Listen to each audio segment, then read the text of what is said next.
কোনোদিন সাহরি মিস হইলে ওই দিন রোজা মিস করা যাবে না। রাত 12টার পূর্বে সাহরি খেলে রোজা হবে কিনা? যদি কেউ রাত 12টার পূর্বে সাহরি খায় তাহলে রোজা হয়ে যাবে। এমনকি মধ্যরাতে কেউ, শুরুর রাতে কেউ খেয়ে শুয়ে গেছে, সাহরি আর খায় নাই, তারও রোজা হয়ে যাবে। কিন্তু সাহরি খাওয়াটা সুন্নাহ। নবী করিম সাল্লাল্লাহু আলাইহি ওয়াসাল্লাম বলেছেন, তাসাহারু ফাইন্না ফিস সাহুরি বারাকা, তোমরা সাহরি খাও কারণ সাহরির খাবারের ভিতরে বরকত আছে। অনেক মুরব্বীরা আছেন দুপুর রাতে সাহরি খেয়ে ফেলে, গ্রামাঞ্চলে বিশেষ করে। এটা উচিত না। সাহরিটা শেষের দিকে খাওয়া সুন্নাত।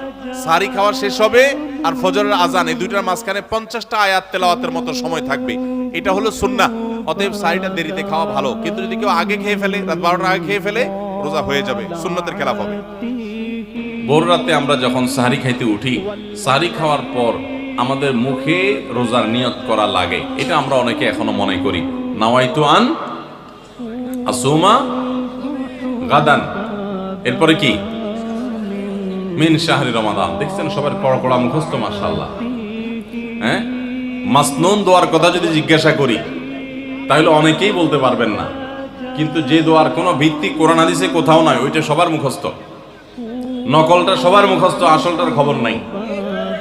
রমজান মাসে বা রমজানের বাইরে কোন সময় রোজার নিয়ত মুখে উচ্চারণ করা, এই যে নাওয়াইতু আন আসুমা গাদান মিন শাহরি রমাদান, আরো কি কি আছে, এরকম কোন দোয়া পড়ার কথা কোরআন কিংবা হাদিসে কোনো নির্দেশ আমাদেরকে দেওয়া হয় নাই। আপনি সাহরি খাইতে উঠছেন কি জন্য?